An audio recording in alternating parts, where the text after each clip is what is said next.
Shalom, Bapak Ibu Saudara yang dikasihi Tuhan.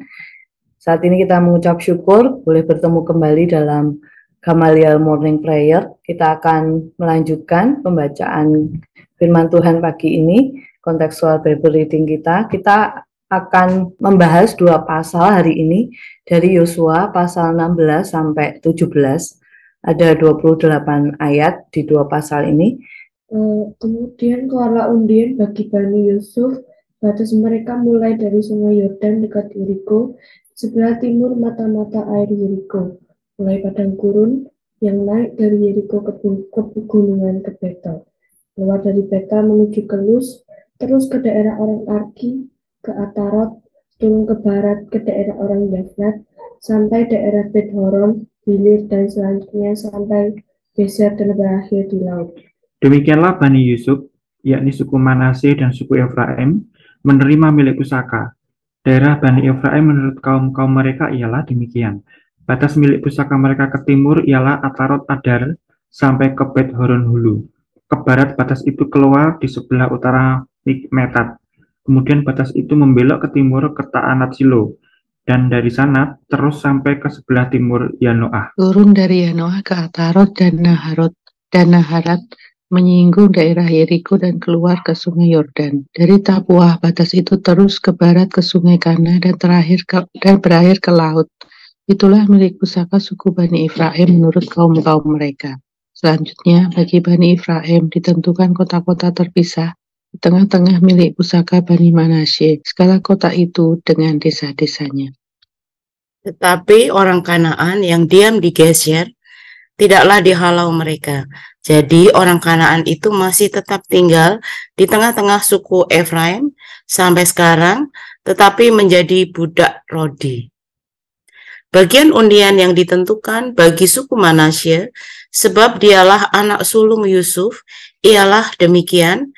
Kepada Makir, anak sulung Manasye, bapa Gilead, telah diberikan Gilead dan Basan karena dia seorang tentara. Jadi bagian itulah yang ditentukan bagi anak-anak Manasye yang lain, menurut kaum-kaum mereka, yakni bagi Bani Abiezer, Bani Helek, Bani Asriel, Bani Sekem, Bani Hefer, dan Bani Semida. Itulah keturunan yang laki-laki dari Manasye bin Yusuf menurut kaum mereka. Tetapi Zelafrehat bin Hefer bin Gilead bin Makir bin Manasye tidak mempunyai anak laki-laki, tetapi hanya anak perempuan. Inilah nama anak-anaknya itu, Mahla, Noah, Hogla, Milka, dan Tirsa. Mereka datang menghadap Imam Eleazar dan menghadap Yosua bin Nun serta para pemimpin dan berkata, Tuhan telah memerintahkan kepada Musa untuk memberikan milik pusaka kepada kami di tengah-tengah saudara-saudara kami. Sebab itu diberikannya kepada mereka milik pusaka di tengah-tengah saudara-saudara ayah mereka sesuai dengan titah Tuhan. Demikianlah kepada suku Manasye jatuh 10 bidang tanah selain dari tanah Gilead dan Basan yang di seberang Yordan, sebab anak-anak perempuan Manasye telah menerima milik pusaka di tengah-tengah anak-anaknya lelaki. Sedang tanah Gilead ditentukan bagi anak-anak lelaki Manasye yang lain. Jadi batas daerah Manasye ialah dari Asher ke Mikmetat yang di sebelah timur Sikem. Kemudian batas itu terus ke selatan ke daerah penduduk En Tapuah. Tanah Tapuah adalah kepunyaan suku Manasye, tetapi kota Tapuah dekat batas daerah Manasye adalah kepunyaan Bani Efraim. Kemudian batas itu turun ke sungai Kana, ke sebelah selatan sungai itu.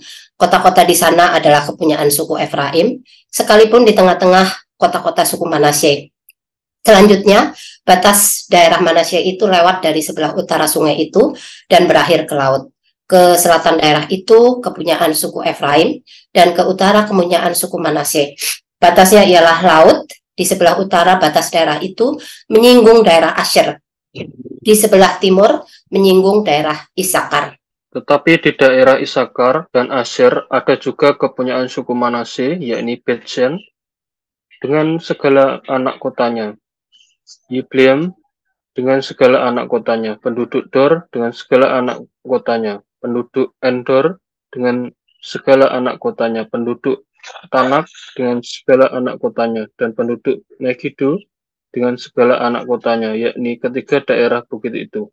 Tetapi Bani Manasye tidak dapat menduduki kota-kota itu, sebab orang Kanaan berhasil untuk tetap diam di negeri itu.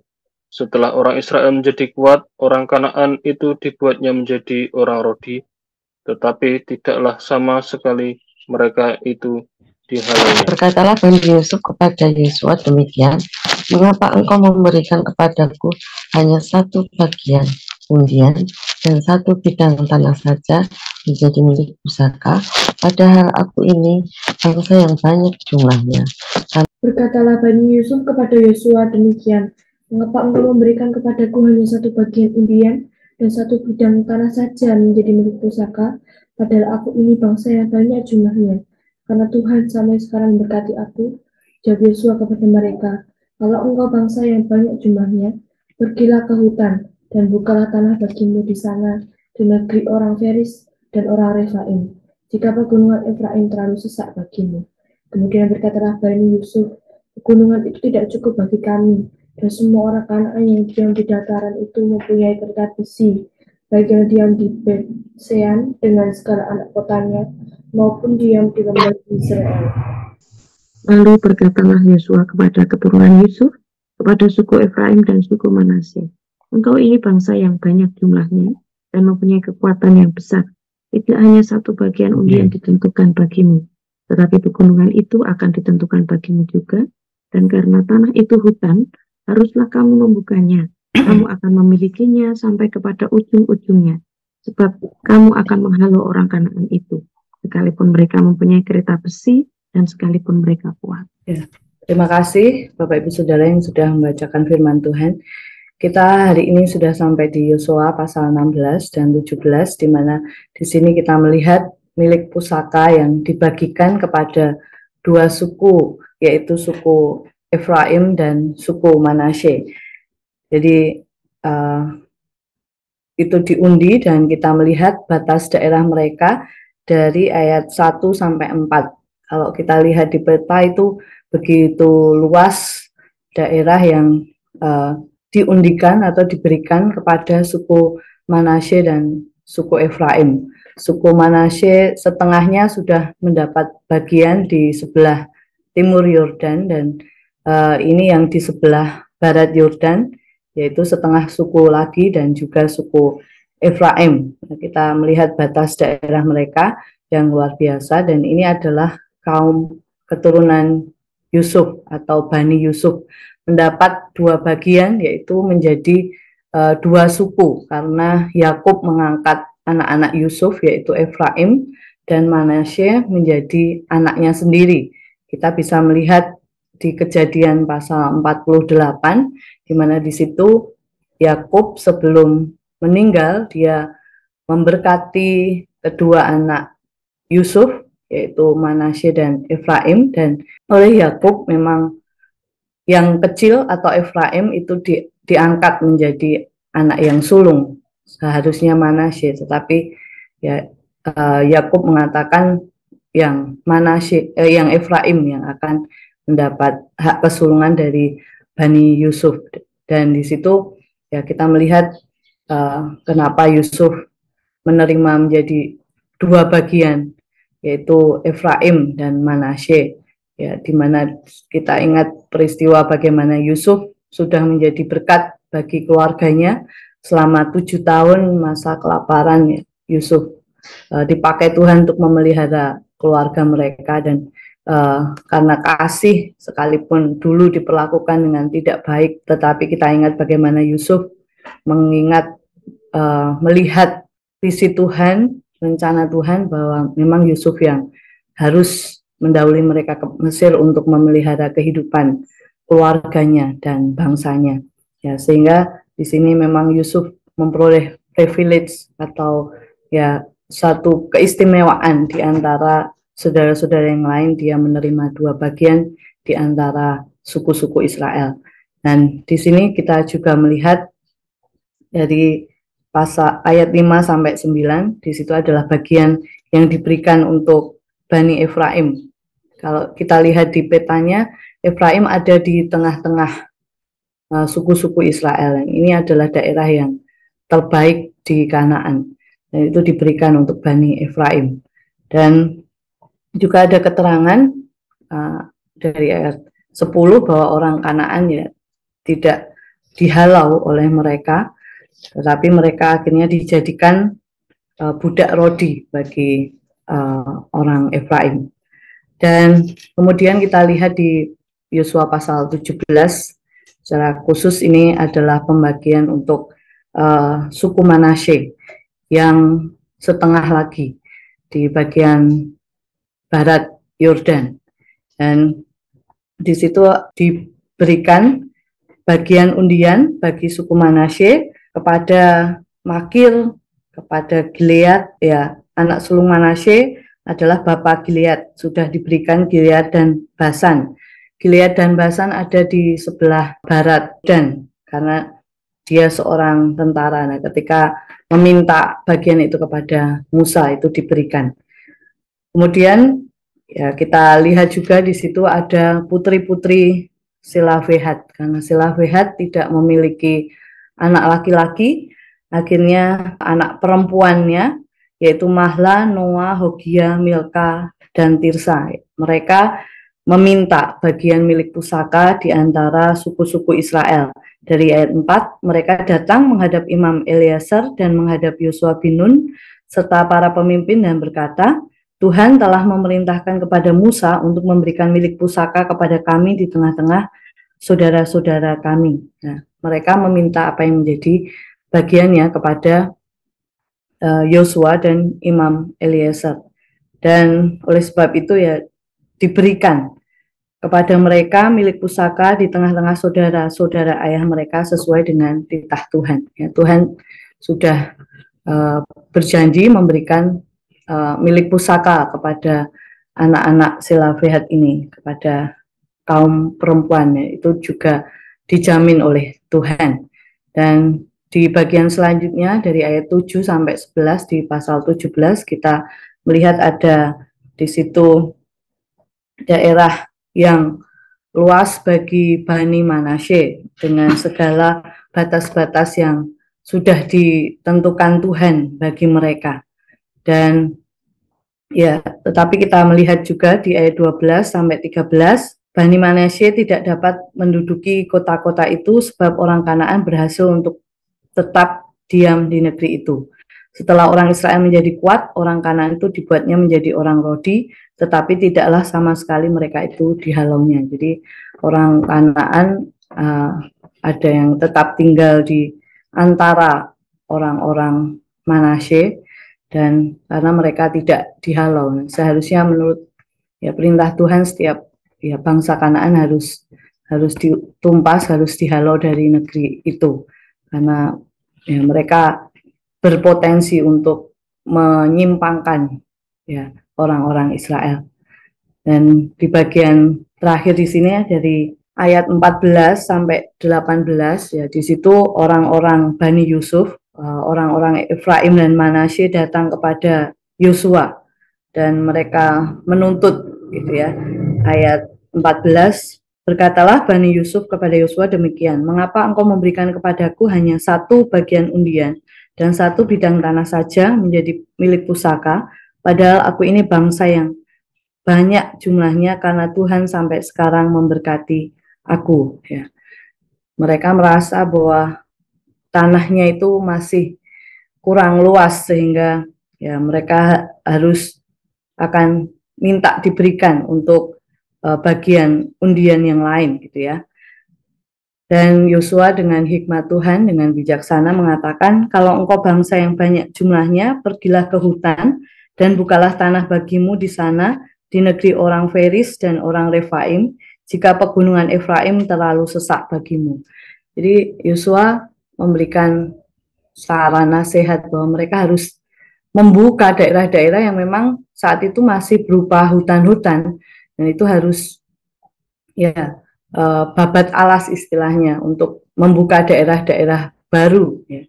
Jangan hanya pengennya sudah yang sudah siap untuk dihuni saja, tetapi harus ada tindakan yang dilakukan, harus melakukan bagiannya Kalau berupa hutan-hutan ya Yosua bilang bukalah itu ya,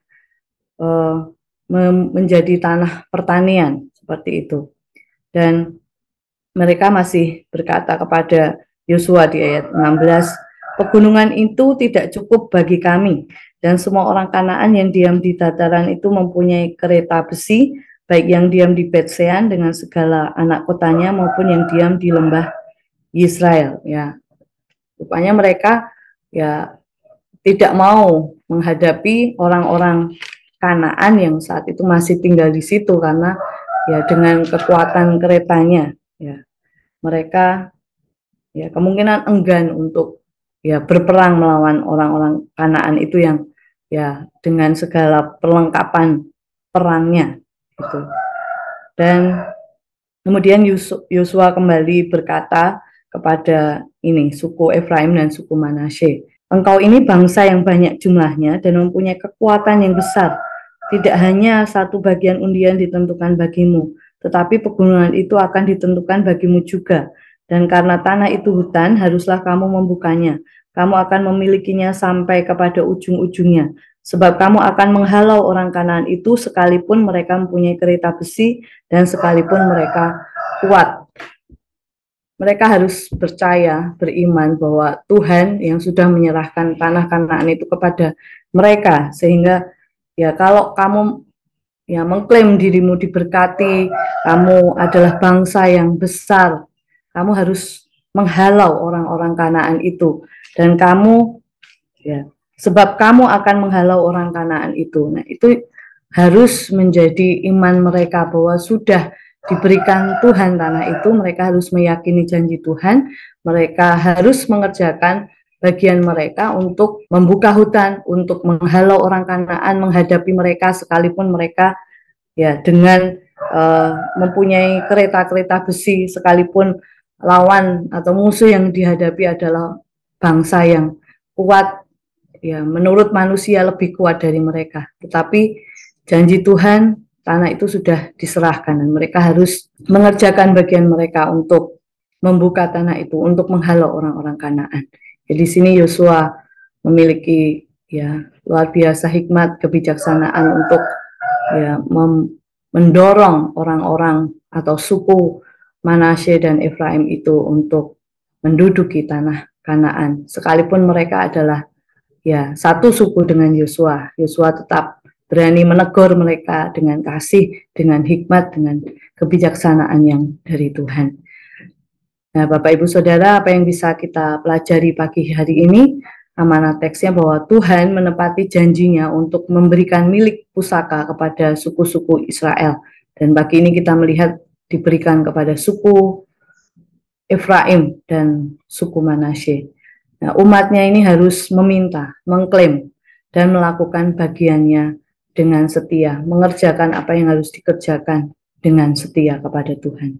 Dan yang menjadi aplikasi pagi hari ini yang bisa kita renungkan, apakah saya dan saudara meyakini setiap janji Tuhan, dan apakah kita sudah meminta dengan iman, mengklaim setiap janji Tuhan, dan juga melakukan bagian kita, apa yang harus kita kerjakan dengan taat, dengan setia kepada Tuhan. Bila firman Tuhan ini boleh memberkati setiap kita. Terima kasih, dan Yesus memberkati. Ya, amin. Kita sambut kebenaran firman Tuhan pagi ini dengan satu lagu, Mulialah Namamu Tuhan, berkat-Mu atasku melimpah.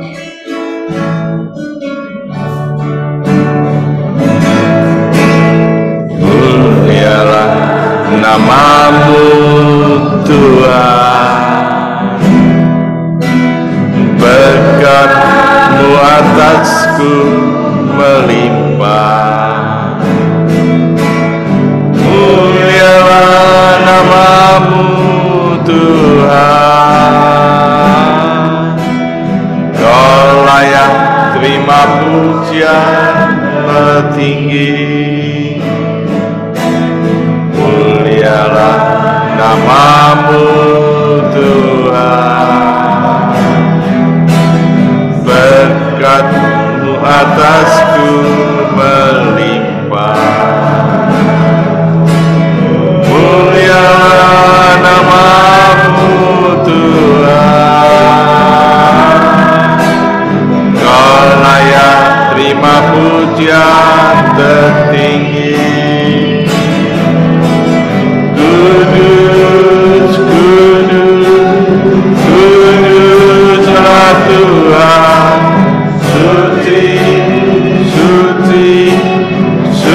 sucilah Tuhan selamanya.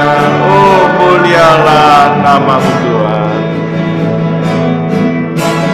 Mulialah nama-Mu Tuhan.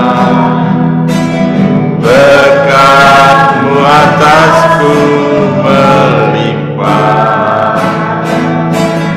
Mulialah nama-Mu Tuhan. Kau layak terima pujian tertinggi. Kudus, kudus, kuduslah Tuhan. Suci, suci, sucilah Tuhan selamanya. Oh, kudus, kudus, kudus, kudus, kuduslah Tuhan. Suci, suci, sucilah Tuhan selamanya. Haleluya.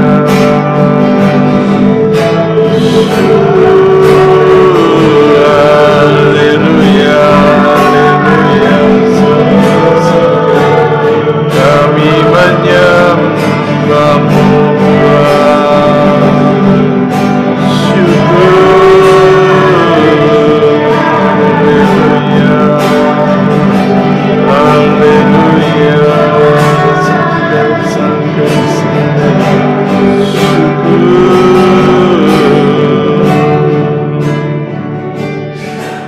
Kami mengucap syukur Tuhan buat pagi ini. Kami terus melihat campur tangan Tuhan di dalam pembagian milik pusaka suku-suku yang ada di Israel dengan adil, dan semua mendapatkan dengan benar dan baik. Efraim, Manase, Tuhan Kau yang terus janji dan menepati, dan kami juga percaya Tuhan di dalam Tuhan Yesus Kristus kami hamba-hamba-Mu mempunyai milik pusaka, yaitu Tuhan Yesus sendiri. Kami meyakini semua itu karena kasih dan karunia berkat Tuhan. Dan biarlah Tuhan terus pimpin dan sertai kami untuk terus bersaksi dan mengkader banyak pelayan-pelayan Tuhan untuk tuaian yang semakin banyak ini. Tuhan berkati semuanya dengan limpahnya, supaya kami semua menjadi berkat bagi banyak orang melalui keluarga, pelayanan, profesi, pekerjaan, studi, dan setiap langkah hidup kami jadi berkat. Nama Tuhan dipermuliakan lewat hidup kami, dan Tuhan terus melindungi supaya kami semuanya sehat tanpa kesakitan, hidup kudus tanpa dosa, dan nama Yesus ditinggikan. Kami mengucap syukur. Terima kasih Tuhan, terima kasih. Di dalam nama Tuhan Yesus aku percaya ada mujizat.